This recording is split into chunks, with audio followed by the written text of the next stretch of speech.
Greetings again, everyone. See, Lolly, you're here! I got the ceremonial sword from the chief. It has a certain power that's needed in situations like this. You haven't forgotten what we're doing today, right? Of course not! We're gonna wake Leela up, and then ask him just what the heck he was playing at. And I've prepared the rest of the tools for the ceremony per Granny's instructions. We've dotted all our I's and crossed all our T's, so today should go off without a hitch. Good work, kiddo. Then without further ado, let's get started.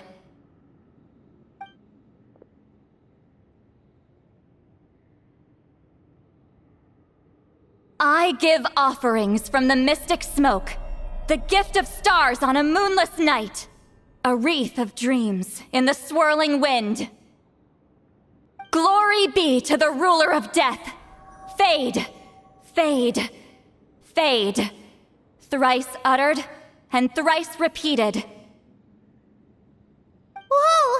Is this one of her magic spells? This whole place suddenly got cold. What's happening? Keep your voice down. We mustn't disturb her. We, the children of the Priest King, swear to abide by the ancient pact and tear through the veil of the Night Realm. I am Seedlali. Hear my command. I am the Shepherd of Doomsday. I am Akul Batil.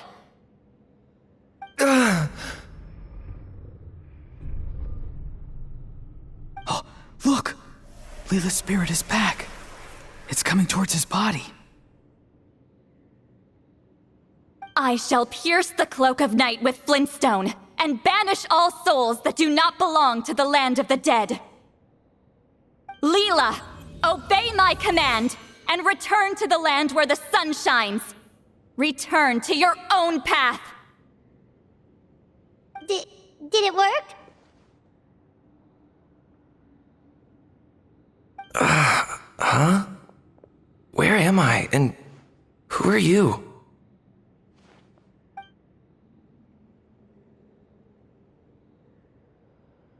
Whoa! Granny Eatsley, High Priestess Seedlali, please have mercy. Aw, guilty conscience, huh? So, you know full well what you've done. Do you have any idea how close you were to never making it back? Or maybe you thought life would be more fun as an inanimate object. I'm sorry, I messed up, and I'll face the consequences. Oh, you sure about that? Then say goodbye to your parents. Tell them this. Goodbye, Mom and Dad.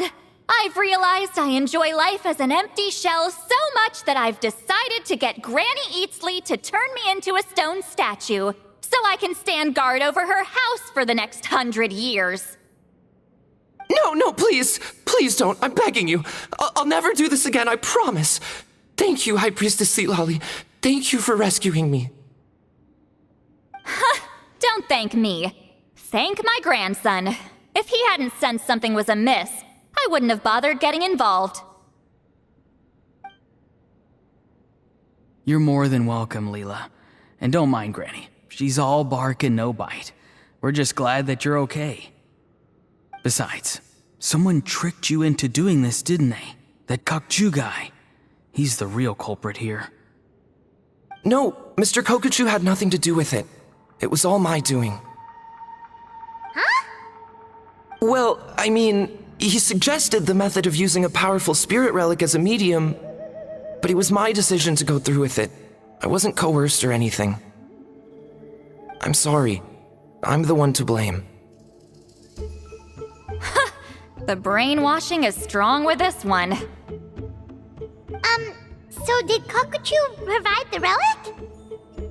He did. He said it was a treasure related to the Mare Javari. Right, so that proves it. He was using you. He coaxed you into doing the clairvoyance for him.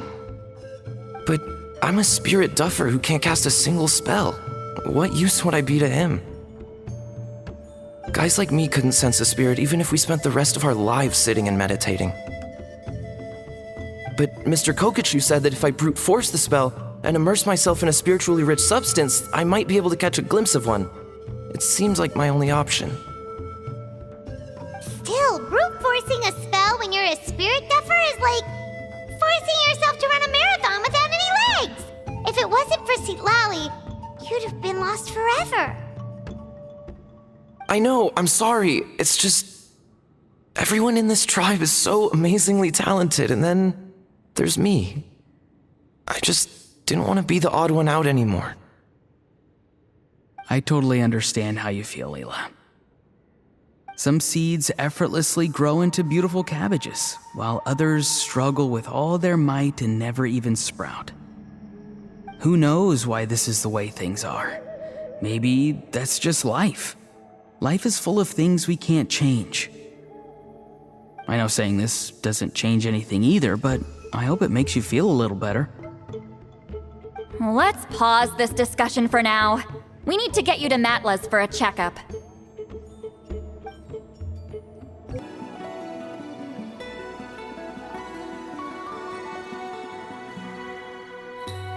Okay, looking good. Seems like this guy got off lightly. Just make sure he eats when you get back. He must be starving. That's a relief. I've heard of cases where people's bodies started necrotizing after they spent too long meditating. What a horrifying thought! Anyway, Leela, even though we didn't know each other before all this, I'm still really glad that you're okay now. Well, maybe you don't know me, but I've heard all about you. The same goes for High Priestess Citlali, the Traveler, and Paimon. I've heard all the stories. Huh? Even us? This might sound corny, but you're exactly the kind of people I've always dreamed of becoming. But it's clear to me now. That was just wishful thinking. Honestly, why'd I have to be born a spirit duffer? Nah, it's alright, really. I'm used to being useless by now. Thank you all for saving me. Auroron, I think you're right. It's just a fact of life. I promise I won't take another risk like this in the future. I've brought you more than enough trouble already. Aw, Leela. It's okay. There's no need to comfort me. Hey, you little rascal. What are you talking about? Look at me. Huh?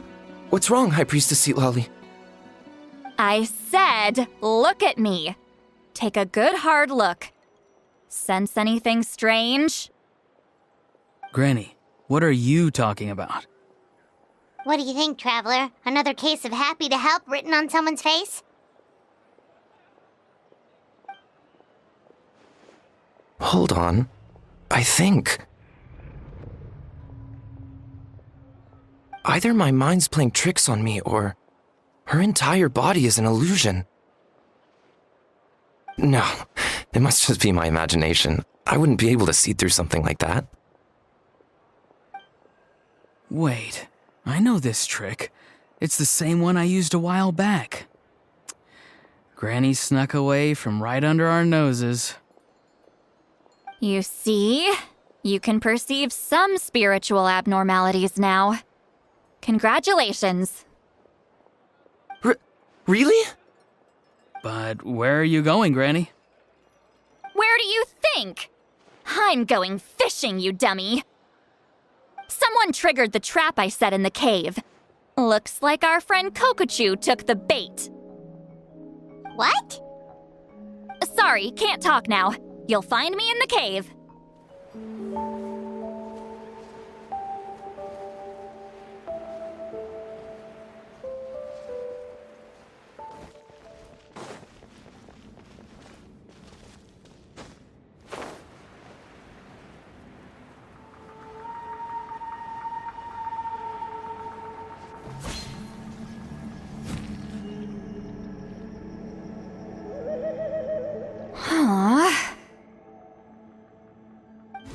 Believe it. He got away. Oh, this is terrible. Why'd I have to go and act so cocky about it? I'm gonna look like such a fool.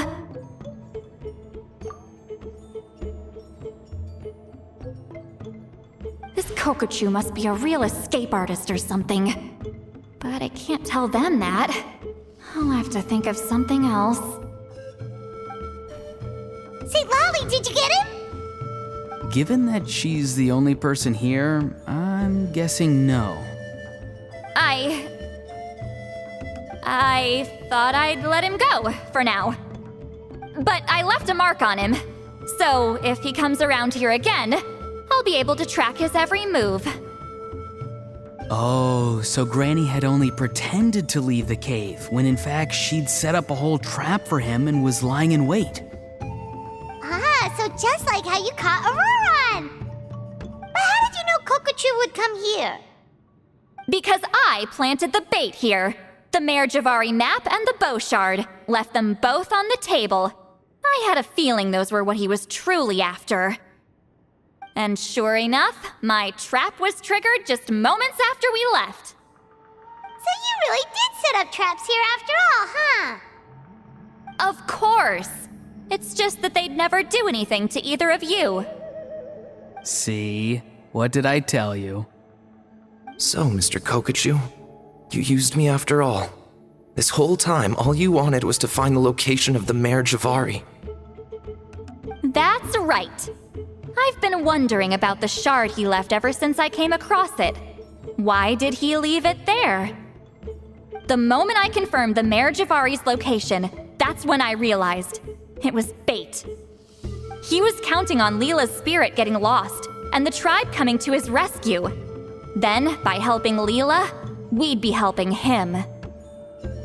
Oh, so he was fishing too! It was all a ploy to lure in an actual clairvoyant who could look into the shard for him. Yep.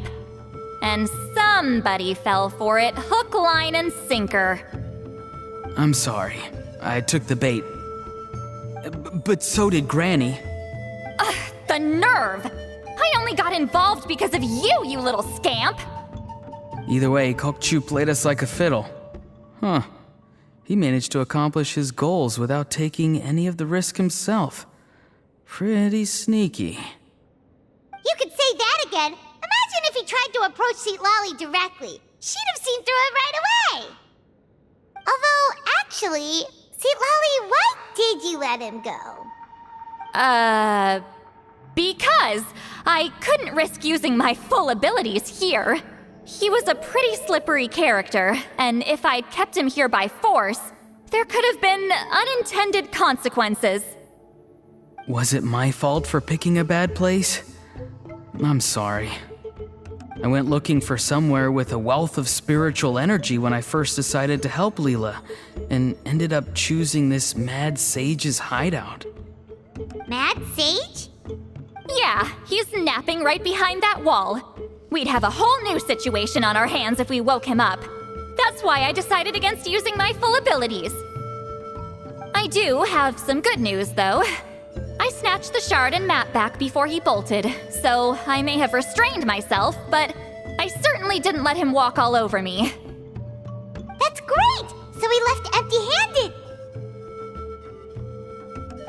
Yes, sort of. The bad news is he did get a look at the map before he left. Not that the Mayor Javari's last known location is a huge secret, but still. Yeah, that's kind of worrying. What if he's got some sort of diabolical plan? Don't worry, I'll keep tracking him. Also, Leela, if it's all the same to you, I'd like to give the shard and map to the Traveler as a gift. They might prove useful at some point in his journey. Absolutely. That's completely fine. The Traveler deserves it. None of us are interested in them. And if there's any chance of them leading you to the Mayor Javari, I'm sure an adventurer like you wouldn't want to pass on that opportunity. Granny Eatsley has a sense for these things. So, Granny Eatsley? Do you think I'm still a spirit duffer? What kind of a dumb question is that? You saw through my illusion, didn't you? I mean, that's partly because I deliberately made it imperfect, but even then, a spirit duffer wouldn't be able to see through that. Auroron, give this guy some lessons when you've got the time. Leela, put in the work, and we'll see how far you get. Amazing. Life is so full of surprises. As long as you keep moving forward, you might just run into some fertilizer in the middle of the road. I'm so happy for you, Leela. Let's both give this our best shot, and who knows? We might both be beautiful cabbages one day.